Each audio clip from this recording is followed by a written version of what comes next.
The coach. If you find yourself on the mountain, either you've always lived here or you've wandered badly. My hair wakes up stupid. Finally, I tame it with some product like axle grease, thrown down chilaquiles, and head for school, dreading first period basketball when I'm grogged with sleep. Page 38. Another day in LA, a long time after our name reclaim it, 3 years to be exact. With Alicia and Raul and Jaime, I walk through the morning built from haze. Late summer heat still got a chokehold on the city, so, although it's early, everywhere you look you see things in semi-wilt. People, trees, lawns. Even the streets stretch out like parched gray tongues. I feel listless as a sun-stroked lettuce. Probably my friends do too. To avoid any excess outlay of energy, we don't talk much. Don't even kick the beer cans that crud up on the sidewalk. Suddenly, these older guys ram us from behind, elbows swinging like steel chicken wings, tattooed up mensos in leather jackets, emblemized with death. They snarl, "Muévete, buey," and they don't mean a barnyard animal. They swagger us out of their way, so close I'm nearly blown down by beer breath, at 8 a.m. Who's the buoy, I think. I want to break and run, but know better. Never show fear. Stay cool, I tell myself. Just walk. With cholos like these, you can be assured they are cohetes, guns, somewhere here. When they're past, they laugh and flip us off, and luckily keep careening down the street. We're mute the rest of the way. My days started sour. First, my hair, then punks, now what? Man, what a menso head I am, signing up for sports, and at this torturous hour. Why did I go for this crack of dawn pain? Inside myself, where hope sits, I guess I thought maybe I'd flower immediately into a basketball star. So far, this hasn't happened. Not immediately or otherwise. I'm not exactly Señor Coordinación. My abilities sub-excelente, but I don't trip myself either. Ours is a barrio of basketball maniacs. Our fans don't wear cheese hunks on their heads like some of those idiotas on TV, but they get pretty into the game. When the season approaches, like now, two worn shoes stop and start with no, page 40, with no squeak. Two soft balls loft through the air.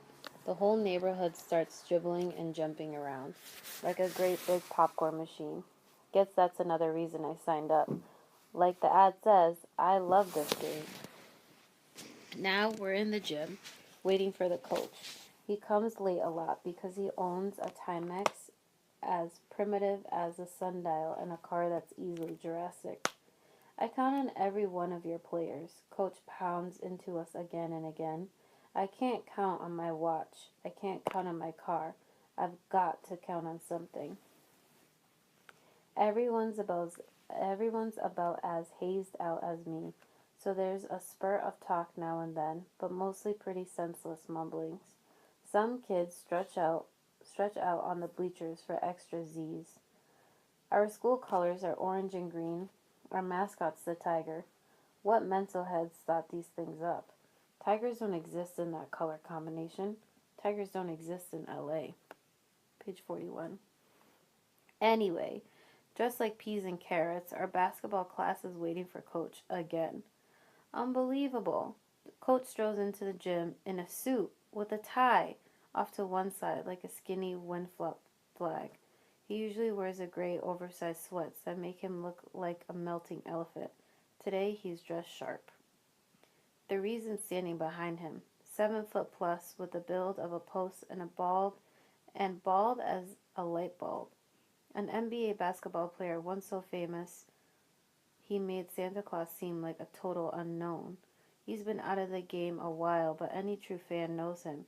Gare, the day's shaping up. What I notice most about this guy is his eyes, like owls'. It seems there are deep things in them, deep and mysterious. What's he doing lost among the tigers? He must have really veered off the road from Beverly Hills. Listen up, everybody, Coach says, as if he needs to grab our attention. We're all gaping like apes. You all know who this is, right? His face, page 42. His face looks completely satisfied, like a cat who swallowed an entire turkey. Man, do we know this guy.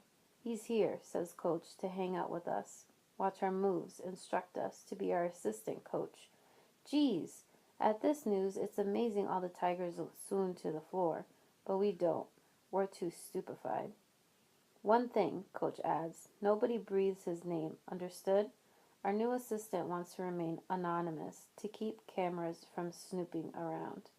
Right now, nobody can breathe anything, but somehow guys pipe up with Joe Juro, Scout's honor, even though there are no scouts here, and I swear on the grave of my hamster.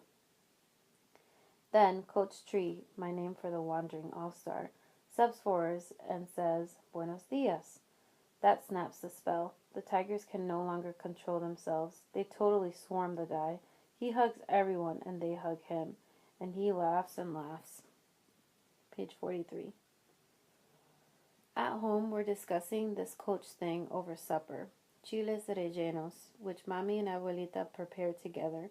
For this dish, you need poblano chilies, the black-green glossy kind. Abuelita says you count the veins to pick the hottest ones. Some people prefer bland, but we want those strong enough to blow your head off. Once the skins are roasted and steamed off, you stuff the rest with meat or cheese and dunk them in flour. Then, with stiff coats of egg whites, they fry in oil, floating like hot islands. Last touch, a drizzle of tomato sauce. To help out, I usually chop the onions, wearing ski goggles that Abuelita and I got at a yard sale, so my tears don't dilute the sauce. One thing I know, if on my own, por lo menos, I could always fix chiles rellenos. Our whole family loves basketball, even Abuelita, probably even our cat, who sits in, page 44, Abu's skimpy lap to watch all the games. Especially we love the Lakers. We know the names of all the players, their numbers, and their stats. We are wild for their announces, Chick and Stu, and given the chance, we would vote for Chick for president. My brother's both excited and skeptical about Coach Tree, the barrio interloper. Louis is 3 years older than me. Maybe that's why he's untrusting. His motive must be money, Louis says, studying his mangled fork, a garbage disposal victim. But his eyes say no way that can that be. The school district's wish list has a focus on books, not on NBA coaches.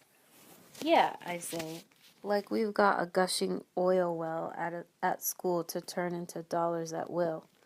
Louis burns me a look, so I say, so cut my heart out and fry it for dinner. Everyone, including him, laughs at this Aztec humor. Papi finishes his stuffed chili pepper. Ay, que delicia. He almost sings about how delicious it is. Instead, he exclaims, you are such a good cook, mi vida. That mole runs in your veins. All happy, Mommy laughs and goes a little red. Then she grows serious and says, I believe this basketball man has all he will ever need. I believe he is doing this coaching for love only. That sends Louis's eyes spinning in his skull. I can nearly hear his brain grinding. Love, man, don't you know? The world goes on verde, the green of dollars. But he says nothing disrespectful. Neither do I. I plan to just dribble my brains loose while this guy's here, to gain every possible tip. Maybe, with the buckets of sweat, I'll become excelente at this game. Page 45. Coach Tree arrives every morning just about before anyone. He slips into the parking lot in some anonymous car and slowly unfolds himself out, like a giant and rusted pocket knife. I say he's there before most anyone. Actually, at first, just about the whole school is waiting for a glimpse of him. Page 46. He takes that easily, just strides along, talking to the crowding kids and smiling, like he's found himself a good home. From a distance, where I'm watching, this reception looks like a tall, calm ship riding a choppy sea. The new basketball program affects everyone, not just the big kids. From kinder on up, anyone can play. Our school is so old, kinder to 8th, all grades are here. And they do play, if the ball doesn't bog them down. And even if it does, they just keep trying and trying. That's Coach Tree's real aim. Though everyone gets a shot at basketball, against other schools, it's the older kids who suit up. I'm not world class, but somehow I make the team. For Coach Tree, the Tigers work like crazy. We don't have much height, but speed, we've got muchísimo. And we're okay shooters too. To say Coach Tree helps us a lot is an understatement of the millennium. No whistles, no yells, no heaving of chairs.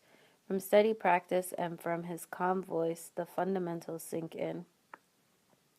Once, between classes, he stops me in the hall. My nerves get tangled as a fistful of paper clips. You're working hard, Arturo, he says, quiet as ever. Doing good. Caray, like a warm look from a girl, rare for me. I can live on these words forever. Before long, we're actually winning some games. That's partly due to one guy, Jose, a natural, you could say. He can steam past all defenders. Fake one way, stutter step, elevate, shoot, and swish. All day, all night, if he has to. Like breathing. Jose, he can flat play. Jose is a smooth player, but a real troublemaker. His family's a mess, so he bears a chip on his shoulder the size of a sequoia stump. He's been kicked out of school more times than there are numbers. He'd as soon spit on you as talk. He has pleitos, fights for fun. Jose is a strong reason why, page 48, we win. Still, for survival after practice, wherever he is, our team pretty much vacates the area. There's a sign on my door, no se aceptan chismes. But actually, in my room, I allow carloads of gossip. Chismes bloom at school, too. Soon, everyone knows about Coach Tree's losing things. A pen, a handkerchief, a keychain, once even a tennis shoe. Next thing I hear, the culprit's Jose. Word is, he's vending Coach Tree abilia to guys. Geez, stealing from Coach Tree's like stealing from God. My opinion, Jose's the undisputed king of the mental heads. If it's true, we all expect that this is the last of him. He ought to depart from the team fast. But after all, it must be a story invented for excitement, because Jose keeps playing. Weird thing though, muy strange. Sometimes he asks to shoot hoops with us. Sometimes he says hello. One night, Alicia comes over, page 49, to do homework and snack on Mexico cooking. Crunchy chicharron with lime juice squeezed on. We gouge it into guacamole while we're sort of studying. Sort of, because immediately concentration slips away. The air feels as cracky as the pork rinds. Like Alicia's got something to say. I mark my book with a tomato, the only thing around. From nowhere, she plunges in. Coach Tree caught Jose stealing stuff. Yeah, I say, low-key to see where this is going. Yeah, and he's letting it slide. Mentirosa. She's gotta be lying. Amazement must fill my face like the look of a stuffed deer. Well, not exactly letting it slide, she says. Coach Tree sees promise in Jose. He's spending free time with him, making him practice ball, making him study. Coach Tree says he won't let him toss his life into the dumpster. So Coach Tree works with Jose, one-on-one. I let that sink in. Think it'll work? I ask. Yeah, I do. Why? Because for the first time in forever, Jose trusts someone. After Alicia goes, I'm in my room thinking about Coach Street and Jose. Coach doesn't have to do this. He's lost by choice in our nothing barrio, helping a kid with not many chances. Even though he's a hard case, I have hope if Alicia does. And she ought to know. Jose is her brother. My grandmother takes a decision. I prepare chiles rellenos for this coach man. That said, there's no stopping her. I'm ordered to tell the ex-NBA champ that the peppers will arrive today after school, along with my whole family. And they do, in a see-through Tupperware tub. Not my family, the chilies. Coach Tree's waiting in the lunch court with the mob of curious kids when Abuelita gets there. Like a little broom, she sweeps right up and says, I'm happy to meet. You play basket real good. Chiles muy excelentes. Eat. Yes, ma'am. He samples a chile relleno with Abuelita cheerfully breathing down his neck and prodding. Excelente, excelente. Suddenly, Coach Tree's like some cartoon character, steam puffing from his ears, strangling out words in speech balloons. Ah, ah, I say. Ah, too, casting an arrowy stare at Abuelita. She's brought the hottest chilies in the universe. Man, my basketball days are over. Probably my life's over. CPR, some kid shouts. What a menso head! There's no CPR for peppers. Abuelita turns away, totally mortified. I take that back. She's giggling. We all hold our breath. Then, gracias, señora. Excelentis, Coach Tree gasps. Everyone loses it, muriendo de la risa. Then, page 52. Coach Tree wipes tears from his face and bows and shakes Abuelita's hand. He shakes hands with everybody in my family.